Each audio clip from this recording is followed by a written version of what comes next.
Hi friends, I'm Julia and this is Julia at Home. Welcome to my channel. Today we're going to be talking about my budget notebook. Now I have one previous video of this and I will link it. It's from a couple years ago and I'm actually using the very same notebook. This is going to be my third year and I'm pretty sure the final year of using this notebook, but it's an Erin Condren notebook and has gotten me through 3 years. It's gotten a lot thicker with all the stickers that I'm using, but it has served really well and I'll be getting a new one to do the same thing next year. Of course, you can check out the video I did before. There are similarities in what I have done in the past and what I'm doing now, but every year I tweak it a little bit, and so I thought it was time that I showed it to you. So I'm just going to show this again. I don't even know if this design exists on Erin Condren anymore, but I love the crystals, so I'm just covering up my name there. So here I just have stickers. These are actually from Erin Condren, one of the snap-in stickers. I believe it's the maybe the triangles one. And I just made a note here of weekly, monthly, and quarterly what I need to be doing. This I made when I first made it, and I still love it. It's just the goal is to have to be debt-free, own the home, emergency fund, and saving for retirement. And doing those things will allow us to do all these other things that I would like to do more, like save for college, which we are starting to do a little bit, but we could do more. No money worries, host parties, give more gifts, yummy food, just being able to, like eat out more and such without really having to think about the budgeting of it would be really nice. Fun family activities, retire, that's important, go on vacations, and give to charity. So it's just a motivation page for myself of what being debt-free can get us. We did buy a home in 2018, so it's been about a year and a half now. We do have a mortgage on the home. I'm not addressing that yet because we've got other things we're addressing first. So and you'll see that come up a little bit. I'm going to go ahead and skip to where I started this year. Most of the specific dollar amounts I left blank and haven't filled them in yet, so I could show this to you, but there are a couple places I put some things, so that's if you see sticker, that's what that is. So this year for the first time, I actually made a page for a review of the last year, just what worked well, what needs improvement. So I won't go through all those, but I like that I have that there. It also was good. It showed me that I did do some things well, so it made me feel a little better about the things I didn't do as well. And then I'll take that out for right now. I like to use, I've been doing this to mark this year, where this year starts, so that it's easier to find it since I have 3 years worth in here.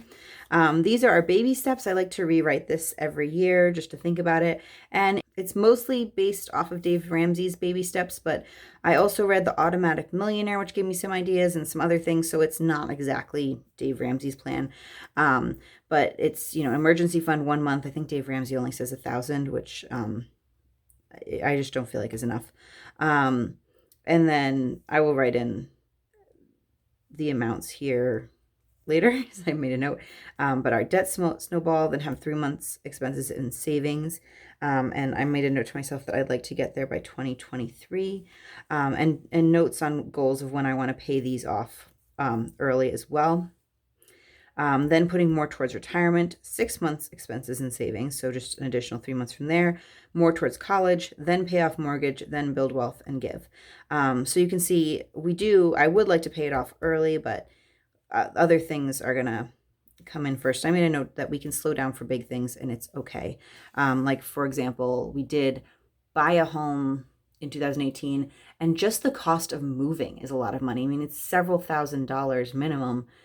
We were moving out of state, so it was a big move. And then last year, in 2019, we had our third child. So I actually kept, it wasn't super expensive, but it does cost money to have a baby. So there's that.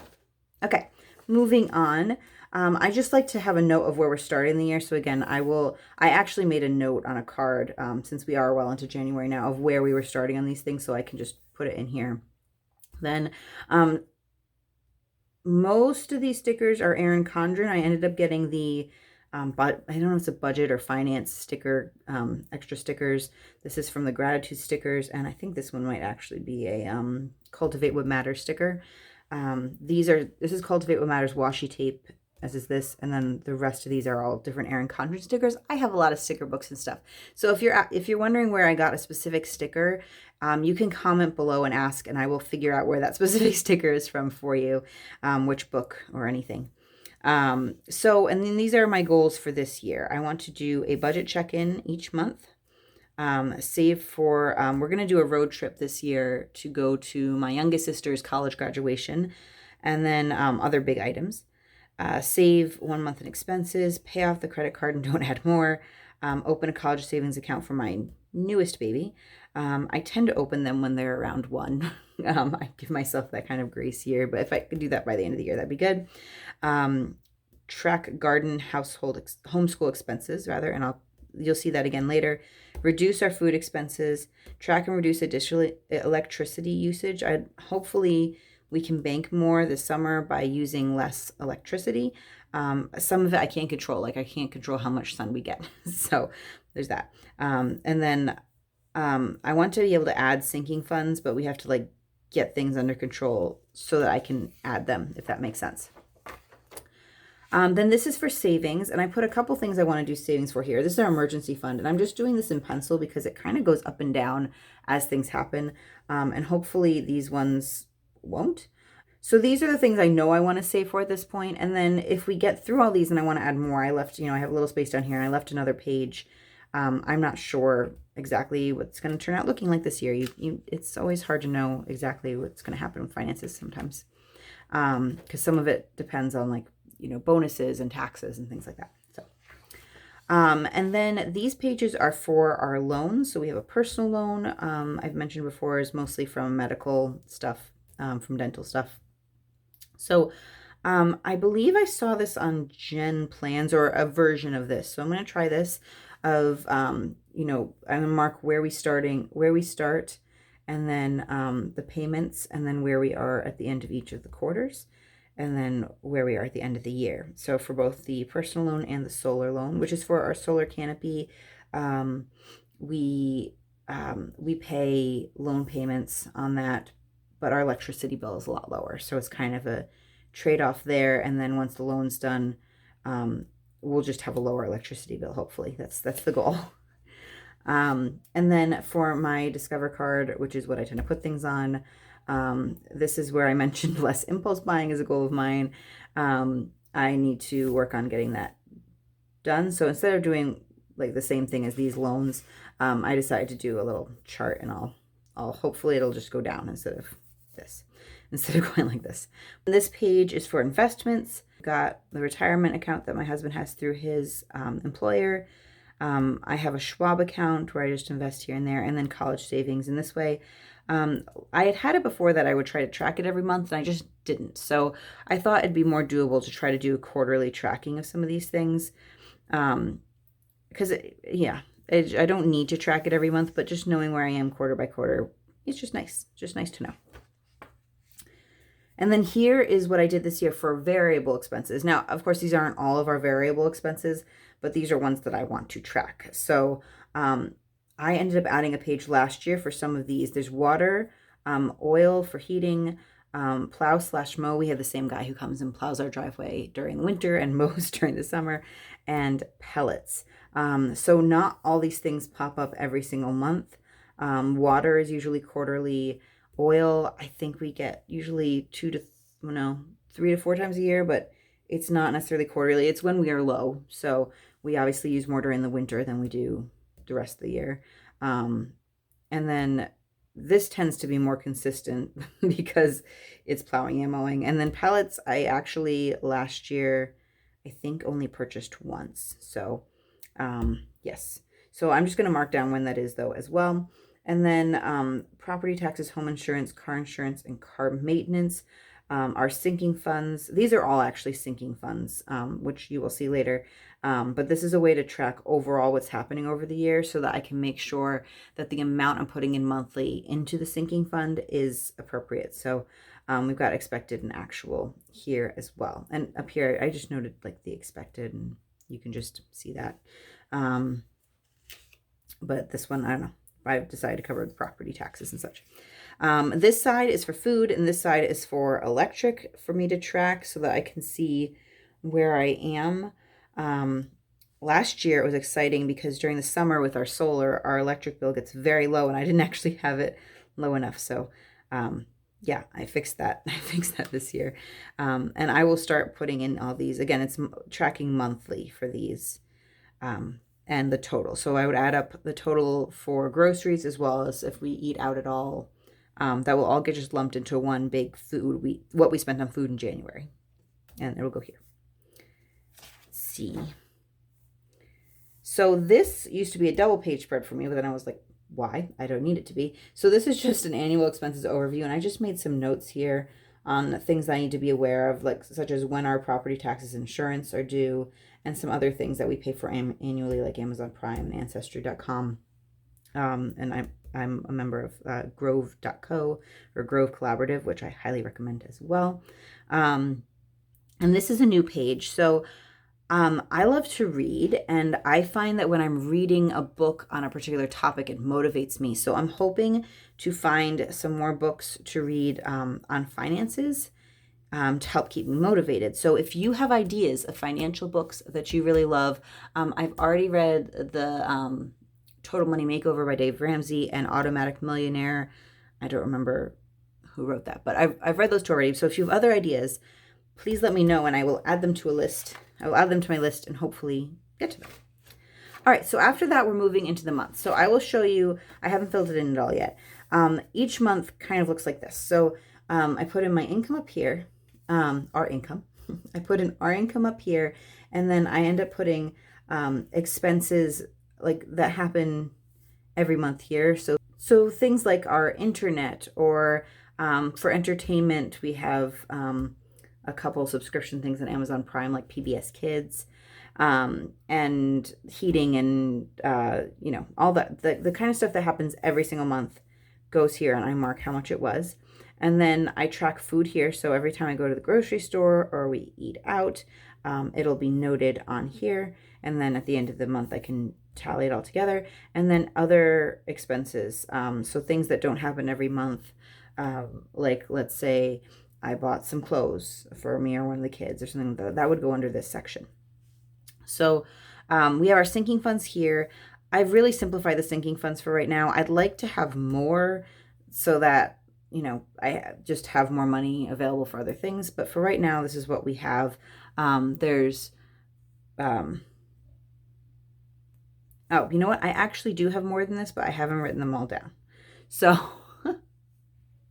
I need to go back and write them all down. So this is just some of the major ones. We've got property taxes, car insurance, home insurance, heating, oil, car maintenance, registration. There's also others that should be on here that I need to mark down, like our for plowing and mowing I put on here, and for water I just save a little bit each month. So in this column it has what we're starting with in that sinking fund. So a lot of these are paid in like the middle of the year, in the summer, and so we'll have a chunk in there already starting in January, and then I'll put what I add to it, and I have a set amount for these ones that I like to add each month. And then if we've paid anything or taken anything out of that fund, it'll go here in the subtract column, and then of course you tally it up, and at the end what you have, and it's all just in our savings account. I kind of like the idea of having separate accounts, but my husband really does not. So we just do it in one savings account now. And I have a spreadsheet online that tracks our saving account, how much of it is sinking funds, how much of it is emergency fund, how much of it is extra savings, or if we're saving up for something, and making sure that it all adds up appropriately to what is in there. So I just kind of pre-stickered all these pages, but I leave them blank, and especially the sinking funds, because they can change as far as, well, I mean, we're always going to have things like property taxes and such, but some of them might change. So I just leave it and I fill it in at the beginning of the month. And these stickers are all Erin Condren. These are sticker sheets that I get to do this. And then these are the metallic months here that I used this year. So I'll just flip through all these so you can kind of see. I just decided to choose ones that I liked and that I thought fit the season or fit the month. There. Oop, sticking a little bit. December. Okay. Now these pages are actually new this year. I decided that I added them at the end, and I decided I want to just try to track what I'm spending on these things, because the garden and homeschool materials are something that I can just spend money on. Like, I feel like, well, it's worth it, which it may be, but I just want to at minimum track what I am spending on that. So I have an idea of where that's all going, and I can say, okay, I invested this much in homeschool, I invested this much in the garden this year. Now, these are the last pages. Pretty sure, yep, the last pages. So these are two different things. So let me start over here. This is for a road trip I had mentioned before on the savings page. We're going on a road trip to my youngest sister's graduation, and it's going to involve some overnights on the way there, on the way back, and for that weekend. So we have to plan to pay for, hotels or whatever we decide to do, as well as we're going to stop at least once on the way there, probably once on the way back as well, to do an activity. Like, for example, I think we're going to stop at Niagara Falls. I'm not sure in which direction. So I'm going to note that there and how much I expect that to cost. And then obviously food. So it's just basically to help me plan out, where this chunk of expenses for the road trip is going to go, and also help me figure out exactly how much we're going to need.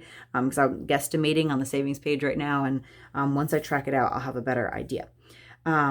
This side is different. This is for a house wish list. So I had mentioned before my impulse buying, and I feel sometimes when I'm a little, it's good for me to focus on saving money and on especially paying down our debt. But sometimes that, like, I feel like I'm being restricted, and then I impulse buy a little bit more.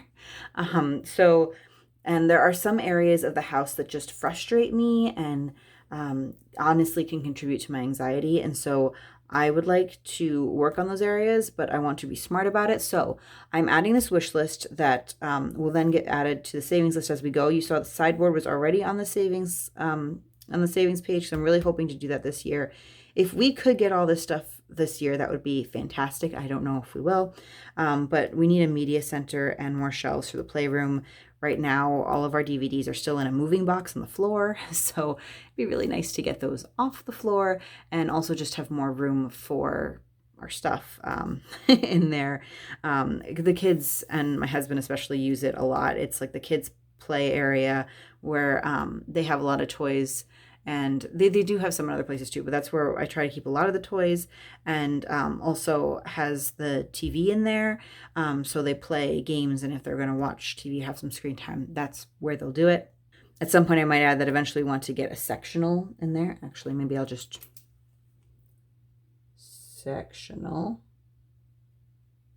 See, now it's in there and out of my head, and I can know that eventually I want to save up for that, because our family is a family of 5 at this point, and we don't, once the baby is a little bigger, we won't all fit on our couch to watch movies and such. So yeah, that is what I've got there right now. All right, let me show you quickly. I'm just trying to cover something up that I noted there, but this notebook at least did not come with one of the pouches. This is again from, well, let's see, I've used it for 2018, 2019, 2020. So I probably got it in like December of 2017. So I don't know what they look like now, but at the time, at least, it didn't come with a pocket in the back. And so I took my pocket out of my first Erin Condren Life Planner, and because they're the same height and everything. So I put it back here, and this holds receipts and such, and notes, and apparently I have an Amazon gift card there. Cool. Okay, and I also have this pocket here to use for notes and such. I tend to use the pockets more, but I find this helpful. And these used to come in the coiled into the life planners, and so I snipped and put it in there as well. I think this year, I'm not even sure if we got one of these this year, but the past couple years, it's just come separately from the planner, and you can use a snap-in thing to put it in or just use it separately. So that's what that is. I had more receipts in there, but I pulled them out because it was making it really bulky to show you. But that's my budget planner. I hope you enjoyed this video. If you are new to Erin Condren and interested in buying some of her products, I will put a referral code below. It will get you $10 off your first order and just gets me $10 to use at Erin Condren as well. So if it's something you're interested in, I would really appreciate it, and I do recommend her products. I will be getting a new notebook for next year, but I'm super pleased that this lasted me a full 3 years, and it's really helped me stay more on track of my finances, which even though I'm not perfect, has been really helpful for me in my life and in my marriage even, because, it's one of the biggest things that couples fight over. So it's something I highly recommend. If you can do it on the computer, that's fine. A lot of us, me included, are like just work better on paper. Comment below on whether you have a budget notebook or if you do track your budget. I'd love to know. And I will talk to you later.